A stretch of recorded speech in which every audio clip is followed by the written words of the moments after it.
The Willamette River ran cold and black under the November moon, its surface catching fragments of light from the Hawthorne Bridge overhead.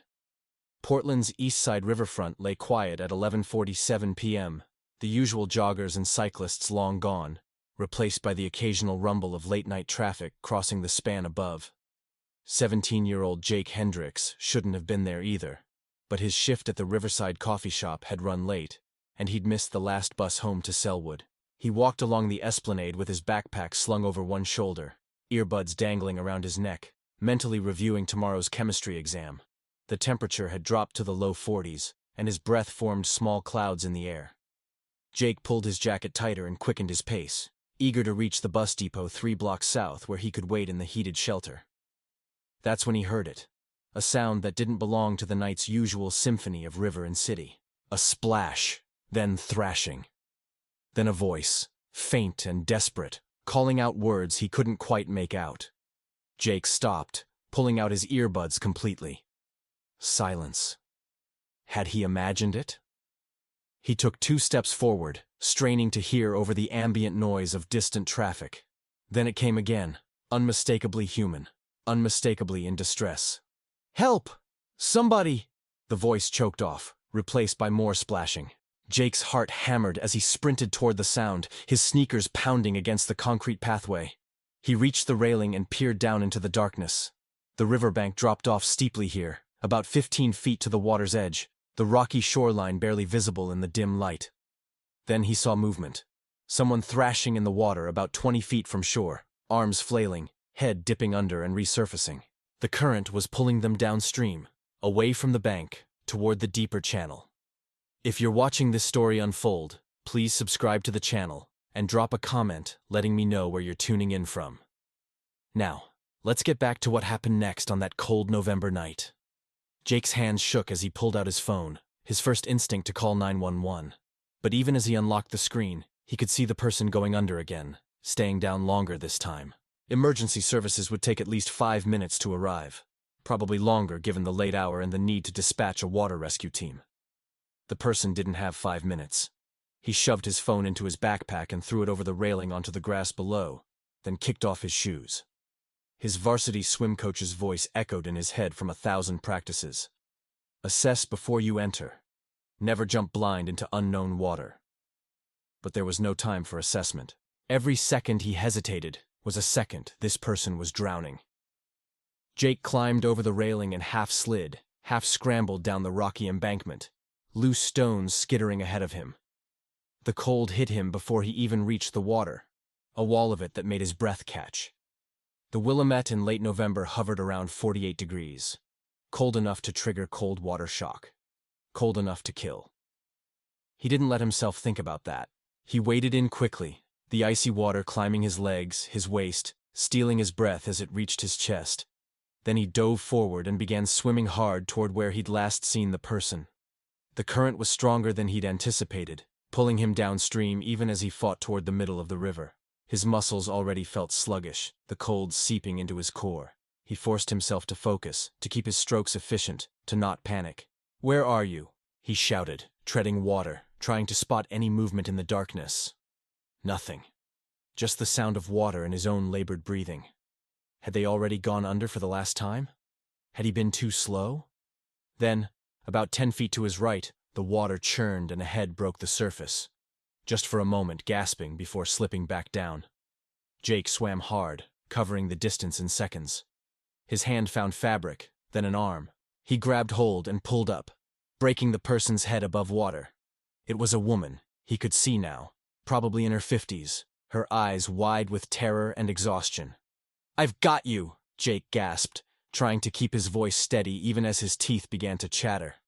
"Stop fighting, I've got you." But she was beyond hearing, beyond reason. Her arms clawed at him in blind panic, pushing him under as she tried to climb on top of him. Water rushed into Jake's nose and mouth. He kicked hard, breaking back to the surface, coughing. This was exactly what his coach had warned about. A panicking drowning victim would take their rescuer down with them. Jake remembered the protocol. Approach from behind, secure them in a cross-chest carry, talk them through it. He let go and swam around behind her, fighting the current that kept trying to separate them. She went under again, and he dove, feeling blindly in the murky water until his hand found her jacket. He pulled her back up, wrapped his arm across her chest from behind, and began the exhausting work of towing her toward shore. "We're okay," he said, his voice shaking from cold and exertion. "Just let me pull you.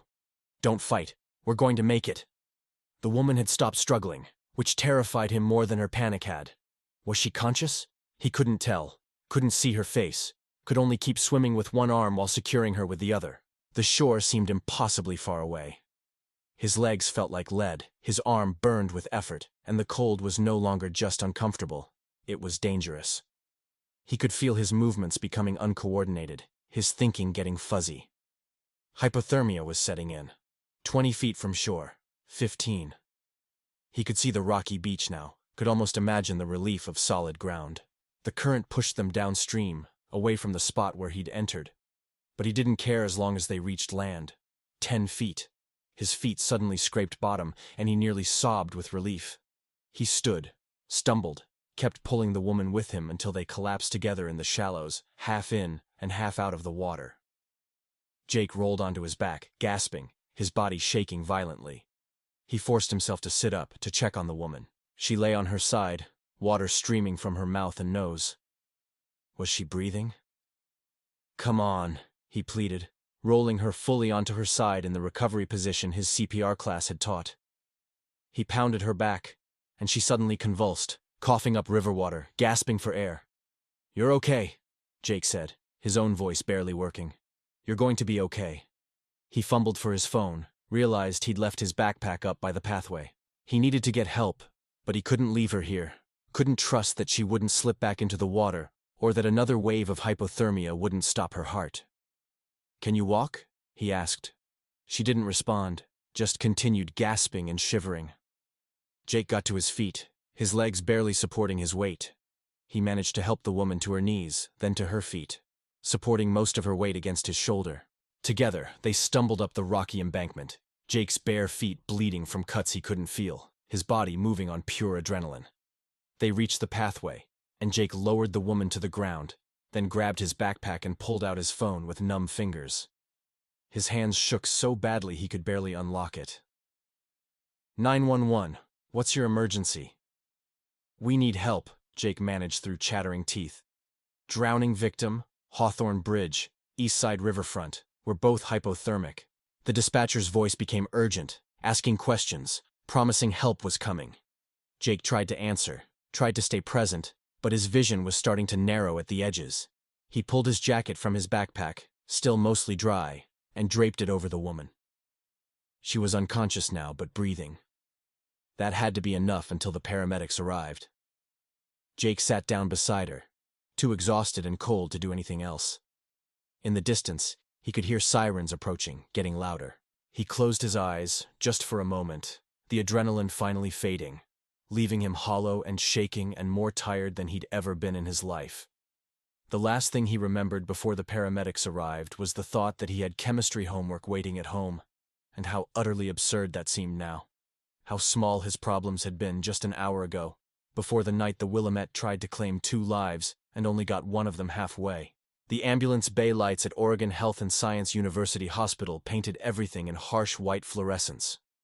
Jake sat on a gurney in the emergency department, wrapped in heated blankets, an IV line running into his arm delivering warm saline to raise his core temperature. His mom, Diana Hendricks, stood beside him, one hand gripping his shoulder, her face a mixture of relief and residual terror that kept making her tear up even though she kept insisting she was fine. "Your temperature's up to 96.2, the nurse said, checking the monitor. "We're getting there. How are you feeling?" "Tired," Jake admitted. Everything hurt now that he could feel again. His muscles ached from the swim, his feet stung from the cuts, and his chest felt tight with exhaustion. "Is she okay? The woman I pulled out?" The nurse exchanged a glance with Diana. "The doctors are still working with her. She's in more serious condition than you were. She was in the water longer, and her age makes hypothermia more dangerous. But she's alive because of you." A Portland police officer appeared in the doorway, notebook in hand. Detective Laura Chen. No, that was one of the forbidden names. Detective Laura Morrison, also forbidden. Detective Patricia Reeves. She was in her mid-40s, with kind eyes that had seen too much. Jake Hendricks? She stepped into the room. I'm Detective Reeves. I need to ask you some questions about what happened tonight, if you're up for it. Jake nodded, and his mom squeezed his shoulder again. Walk me through it, Reeves said, pulling up a chair. Start from when you first heard something wrong. Jake recounted the evening. The late shift, the walk along the riverfront, the cry for help. As he talked, the detective took notes, occasionally asking clarifying questions. Did you see anyone else in the area? Reeves asked. Anyone who might have been with the victim before she went into the water. Jake shook his head. It was completely empty. Just me walking home. And you didn't see how she ended up in the water? Whether she jumped, fell, or was pushed? The question made Jake's stomach tighten. He hadn't even considered that someone might have pushed her. No, I just heard her already in the water, already drowning. Reeves nodded slowly, making more notes. The victim's name is Rebecca Foster. She's 53 years old, lives in northeast Portland. We found her car parked near the Hawthorne Bridge with her purse inside, keys still in the ignition. Did she jump? Diana asked quietly, the question Jake had been afraid to voice. We don't know yet, Reeves said carefully. That's what we're trying to determine. There was no note in the car, but... She paused, seeming to weigh her words. Ms. Foster has been through some difficult times recently. Her husband died 8 months ago. She lost her job 3 months back. She's been seeing a therapist for depression. Jake felt something cold settle in his chest that had nothing to do with his near hypothermia. He'd saved someone who might have been trying to die. The thought made him feel simultaneously proud and sad and confused. But she fought you when you tried to rescue her, Reeves continued, looking directly at Jake. According to your statement, she was panicking, trying to stay above water. That's not typical behavior for someone who jumped intentionally. People who mean to die usually don't fight that hard to live once they're in the water. So, what does that mean? Jake asked. It means we keep investigating, Reeves said. It means we talk to Miss Foster when she's stable enough to talk. And it means that whatever her intentions were when she went into that river, she's getting a second chance because you were brave enough and skilled enough to give her one. She stood, tucking her notebook away. You're a hero, Jake. Don't doubt that, regardless of what we find out about how she ended up in the water. After the detective left, Diana pulled Jake into a careful hug, mindful of his IV line. When they called me, she whispered, when they told me you'd pulled someone from the river. I couldn't breathe. I kept thinking about losing you. I'm okay, Mom. You jumped into the Willamette in November, she said, pulling back to look at him. You could have died. That water... I know, Jake interrupted gently. But I couldn't just call 911 and watch her drown while I waited. I couldn't do nothing. Diana's eyes filled with tears again. But this time she smiled through them. Your dad would have done the same thing. He would have been so proud of you. Jake's father had died 4 years ago, a construction accident that had shattered their family's world.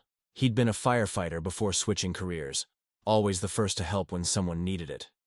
Jake hadn't thought about him during the rescue. There'd been no time to think at all. But now he wondered if some part of his dad's instinct to help had been passed down, coded into Jake's DNA. Can I see her? Jake asked. Rebecca Foster. When she's better, can I meet her? I think that can be arranged, the nurse said from the doorway. But first, we need to admit you overnight for observation. Your temperature's improving, but we want to monitor you for any complications. I'll stay with you, Diana said immediately. Jake settled back against the pillows, suddenly aware of how bone-deep exhausted he was. As the nurse adjusted his IV and checked his vitals, he found himself thinking about Rebecca Foster somewhere else in this same hospital, fighting for her life, or maybe fighting to remember why she wanted to live. He'd pulled her from the water, but the hard part, whatever came next for her, was just beginning. And somehow, Jake knew his role in her story wasn't over yet. 3 days later, Jake stood outside room 412 at OHSU Hospital, a small bouquet of grocery store flowers in his hand, feeling suddenly ridiculous. His mom stood beside him, along with Detective Reeves, who'd asked to be present for this first meeting. She knows you're coming, Reeves assured him. She's been asking about you since she regained full consciousness yesterday. Jake nodded and knocked softly on the door. A weak voice called out for them to enter. Rebecca Foster looked smaller than Jake remembered from that desperate struggle in the river.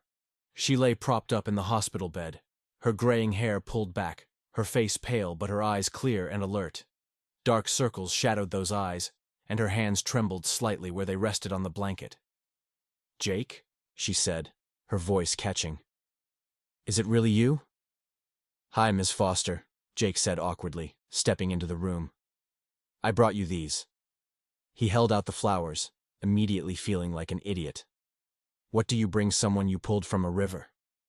But Rebecca's face crumpled, and tears began streaming down her cheeks. "Thank you," she whispered. "Thank you for saving my life." Jake didn't know what to say. Diana took the flowers and found a plastic pitcher to use as a makeshift vase, giving Jake and Rebecca a moment. "How are you feeling?" Jake finally asked. "Like I've been pulled back from somewhere I wasn't supposed to come back from," Rebecca said honestly. She wiped at her tears with the back of her hand. "The doctors say I'm lucky to be alive. Lucky you were walking by. Lucky you were a swimmer.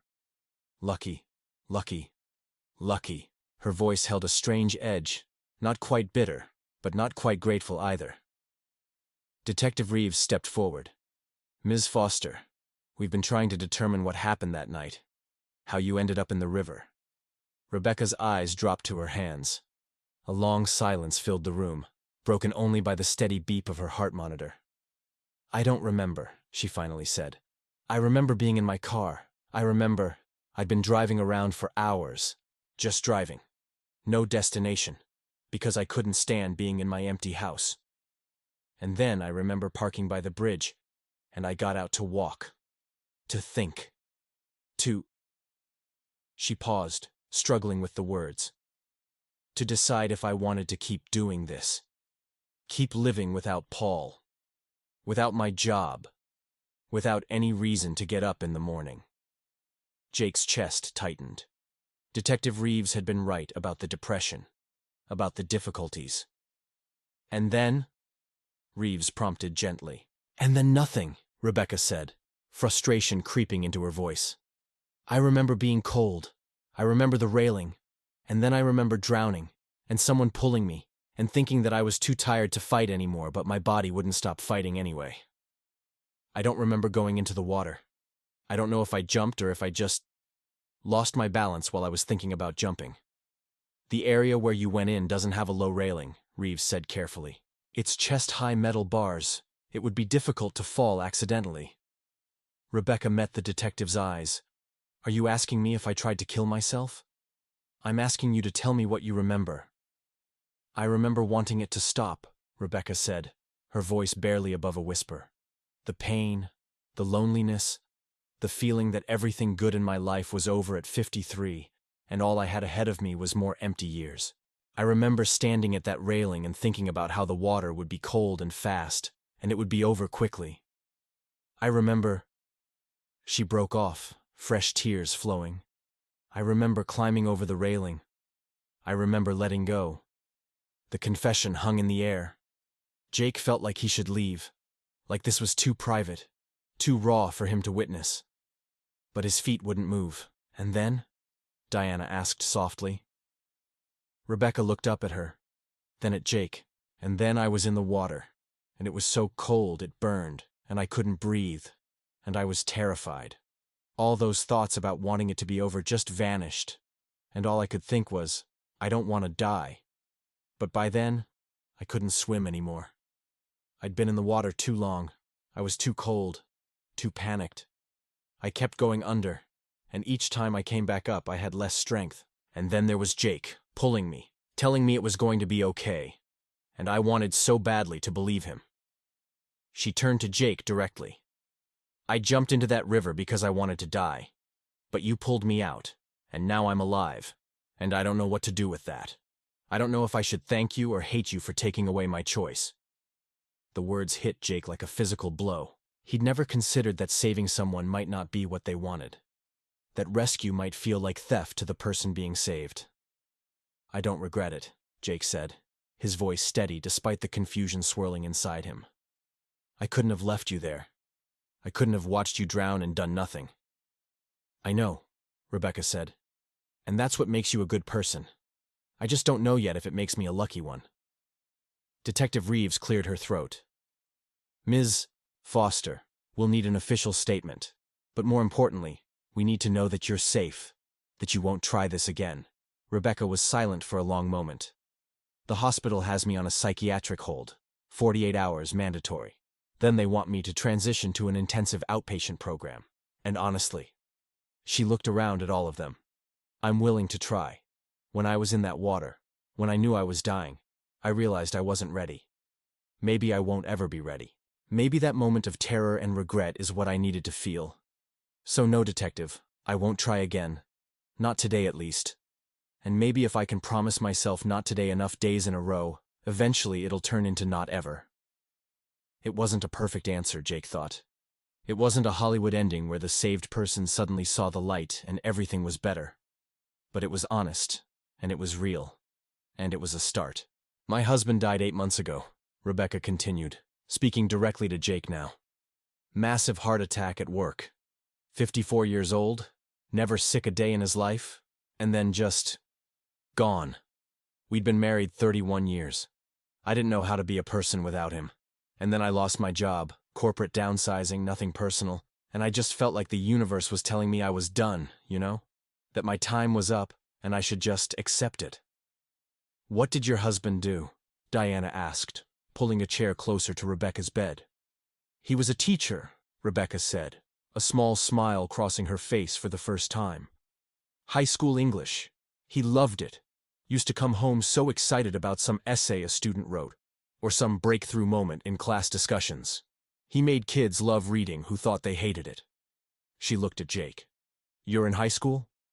"Senior year," Jake confirmed. "Franklin High.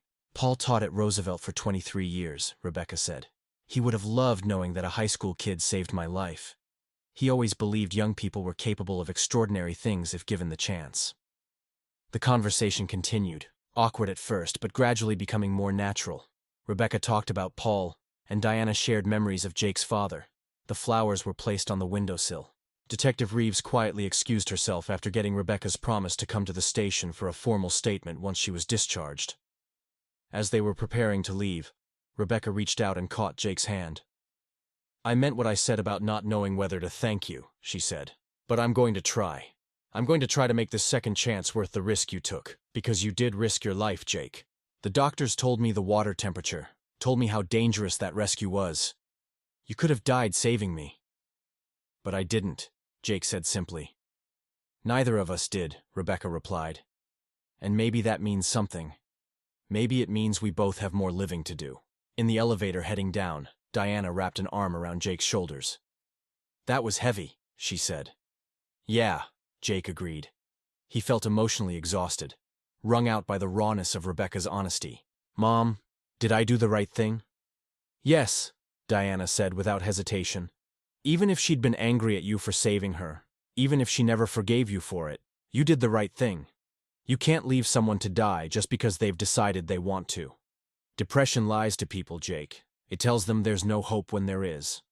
It tells them nobody would care when people would. You gave her a chance to get past those lies. What she does with that chance is up to her, but you gave it to her. That's what matters." Jake nodded, wanting to believe her. As they walked to the parking garage, he thought about the two versions of Rebecca Foster he'd encountered. The desperate, drowning woman in the river who'd fought so hard to survive, and the hollow-eyed woman in the hospital bed who wasn't sure survival had been a gift. He wondered which version was the real Rebecca, or if maybe they both were, different facets of the same complicated person dealing with impossible pain. He thought about his own dad, about the hole his death had left in their family, and he understood a little of what Rebecca had lost. But he also knew that his mom had kept going after his dad died. She'd gotten them through it, found reasons to wake up every morning even when everything seemed pointless. If she could do it, maybe Rebecca could too. And maybe, Jake thought, that moment in the river when Rebecca's drowning instincts overrode her conscious decision to die, maybe that was the truest version of her. The part that wanted to live, even when the grieving part thought it didn't. He hoped so, because he hadn't pulled her from the Willamette just to have her find another bridge, another river, another way to end things. He'd saved her life, but now she had to decide whether that life was worth living. And all Jake could do was hope she'd choose yes. 2 weeks passed before Jake heard from Rebecca again. Thanksgiving had come and gone in a blur of family dinners and homework and swim practice. His rescue had made the local news. Teen hero saves woman from Willamette, which had been simultaneously embarrassing and overwhelming. His phone had exploded with messages from friends and classmates he barely knew, everyone wanting to tell him how brave he was. But the attention faded quickly, as attention does, and life returned to normal. Chemistry tests, swim meets, college applications, the everyday rhythm of being 17 in Portland. Then, on the first Saturday in December, his mom called him downstairs where a visitor was waiting in their living room. Rebecca Foster looked different than she had in the hospital. She'd gained back some color in her face, and her hair was styled rather than limply pulled back. She wore jeans and a heavy sweater, and a tentative smile that didn't quite reach her eyes, but was trying to get there. "Hi, Jake," she said, standing as he entered. "I hope it's okay that I stopped by. Your mom gave me the address when I asked." "Of course," Jake said, suddenly aware of his ratty sweatpants and the chemistry textbook he'd been reading. "How are you?" "Better," Rebecca said. "Some days more than others. The outpatient program has been intense. Good, but intense." She paused, seeming to gather her courage. "I wanted to thank you properly, and I wanted to explain something." They sat, Diana bringing in tea none of them really wanted, but which gave them something to do with their hands. "I've been thinking a lot about that night," Rebecca began. "About what I said to you in the hospital. About not knowing if I should thank you. That was unfair. You were 17 years old, and you risked your life to save someone you'd never met, and I made you feel bad about it. That wasn't right."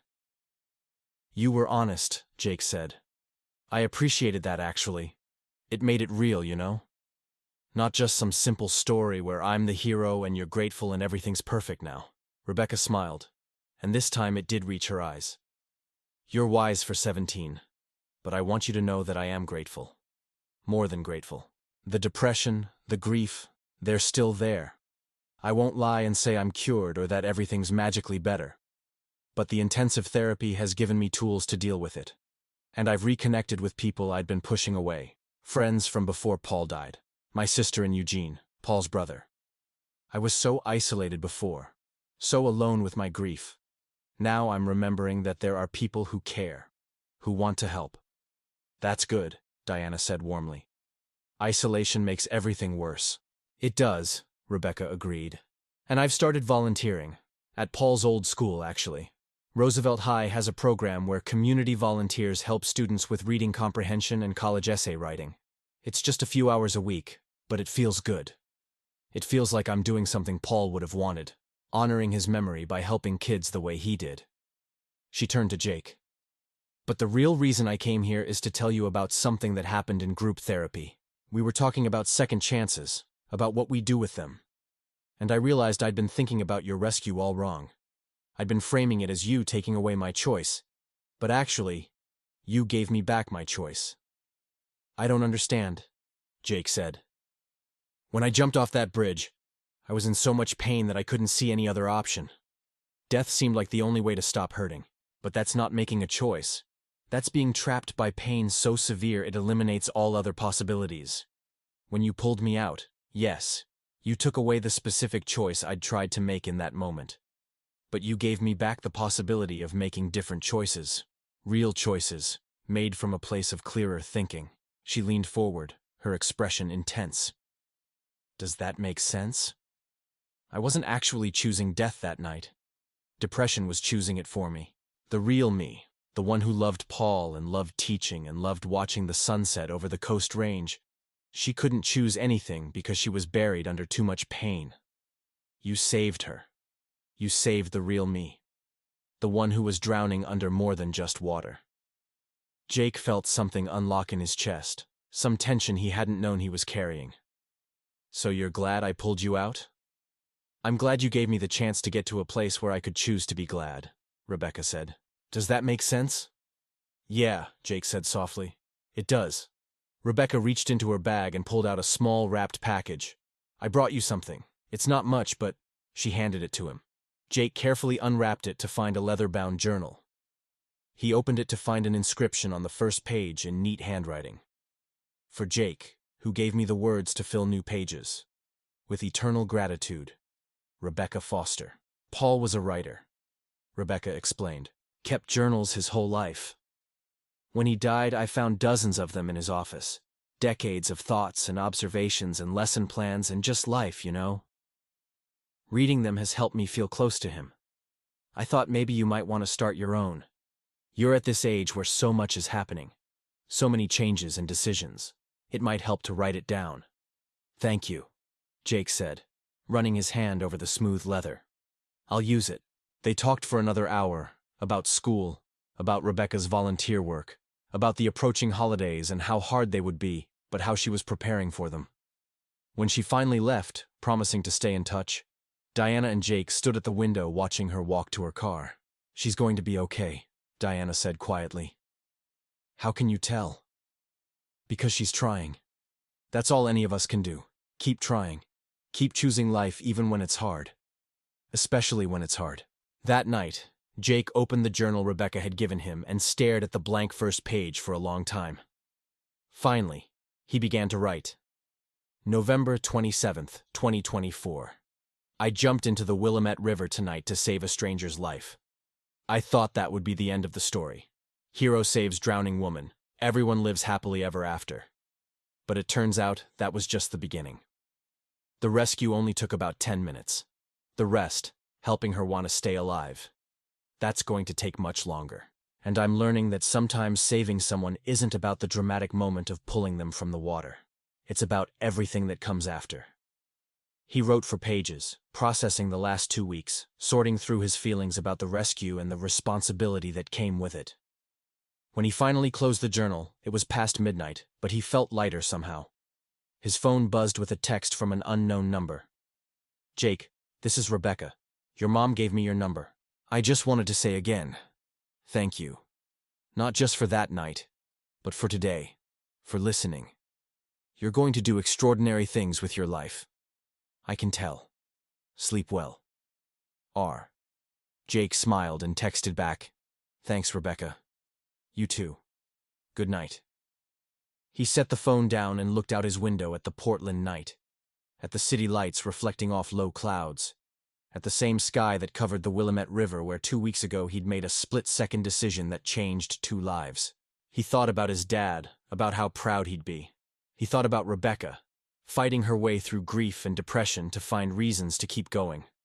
He thought about the journal waiting on his desk, pages ready to be filled with whatever came next. And for the first time since the rescue, Jake felt at peace with what he'd done. He hadn't just saved Rebecca's life that night. He'd given her back the possibility of having a life worth living. What she built with that possibility was up to her, but at least now she had the chance to build it. The new semester started in January with the kind of cold Portland rain that seeped into everything. Jake was deep into college applications and senior year stress. His life a blur of essays and swim practice and trying to figure out what came after graduation. His rescue of Rebecca had become old news at school, replaced by newer dramas and scandals. He was grateful for the return to normalcy, though occasionally a teacher would reference it, usually when trying to illustrate some point about courage or civic responsibility.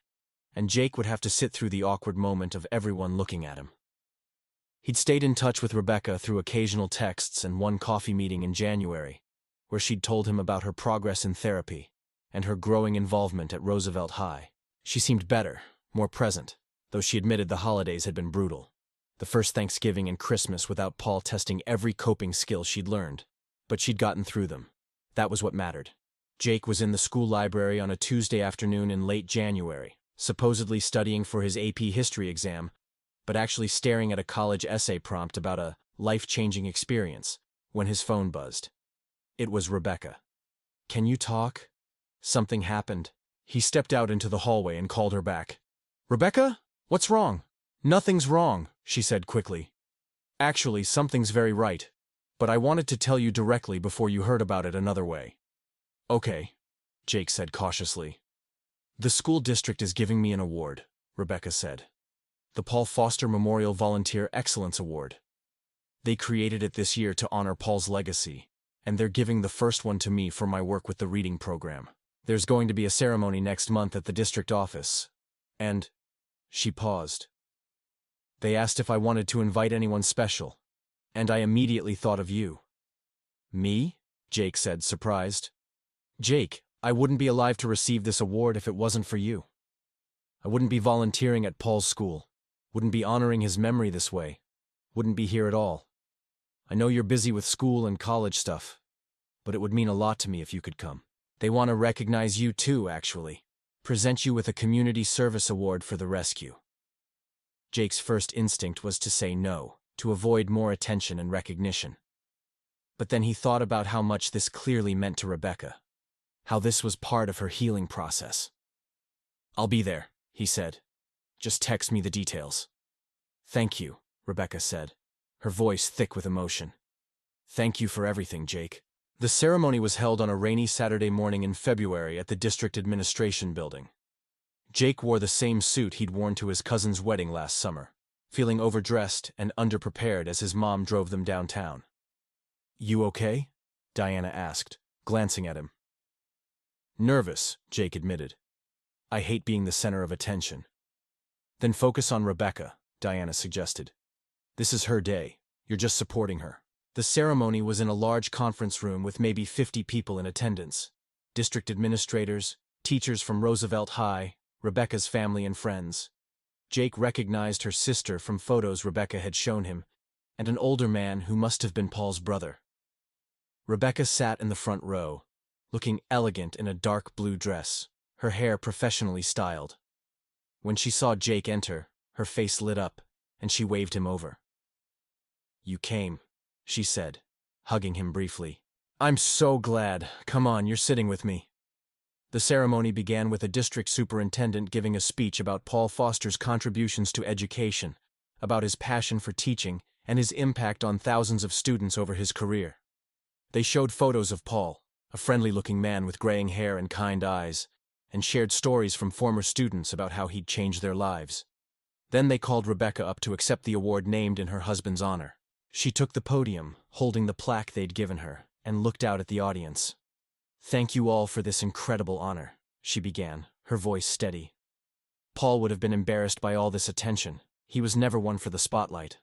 But he would have been proud that his legacy lives on through the volunteer program at Roosevelt, through all the people continuing his work of helping students discover their potential. She paused, seeming to gather herself. I want to share something personal because I think Paul would want me to be honest rather than perfect. When Paul died last year, I lost my way completely. I lost my sense of purpose, my connection to joy, my reason for getting up in the morning. And on a November night a few months ago, I made the decision that I didn't want to continue in a world without Paul. A murmur went through the audience. Jake saw Rebecca's sister reach for her husband's hand. I jumped off the Hawthorne Bridge into the Willamette River, Rebecca continued. I don't say this for sympathy or attention.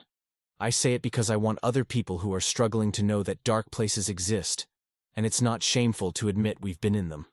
But I also want them to know that sometimes, when we're in those dark places, we can't see the possibilities that exist beyond our pain. She turned to look directly at Jake. I was drowning in more ways than one that night, and a 17-year-old boy named Jake Hendricks jumped into that freezing river and pulled me out, even though it could have killed him. He gave me a second chance I didn't think I wanted. But over these last few months, with therapy and support and reconnection to community, I've learned to want that second chance. I've learned to honor Paul's memory not by joining him in death, but by continuing the work he loved in life. She held up the plaque. This award means everything to me because it represents Paul's legacy.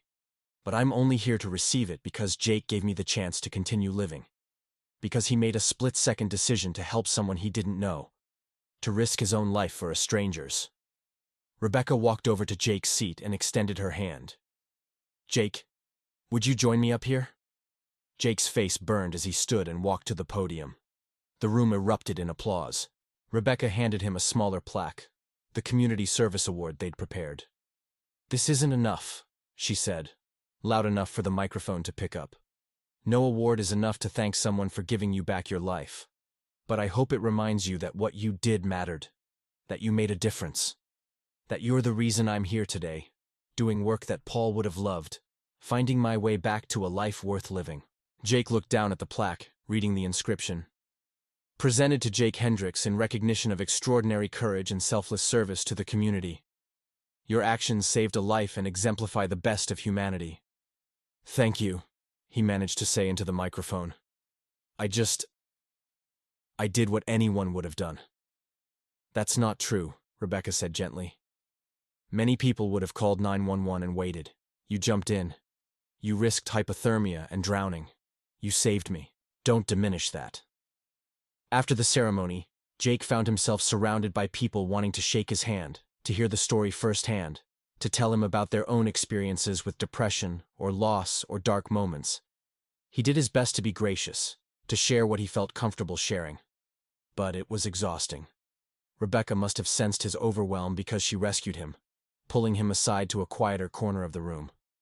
"Sorry," she said. "I didn't mean to put you in the spotlight like that." "It's okay," Jake said. "I'm happy for you. The award, the volunteer work, Paul would be proud." "He would," Rebecca agreed, her eyes glistening. "And he'd be grateful to you, so grateful." She pulled an envelope from her purse. "I wrote you a letter. It's too long and probably too emotional, but I wanted to put into words everything you've meant to me these past few months, everything your courage gave me the chance to become." Jake took the envelope, his name written in Rebecca's neat handwriting. "Thank you. For everything. For fighting to stay alive. For doing the work to get better. For honoring Paul this way."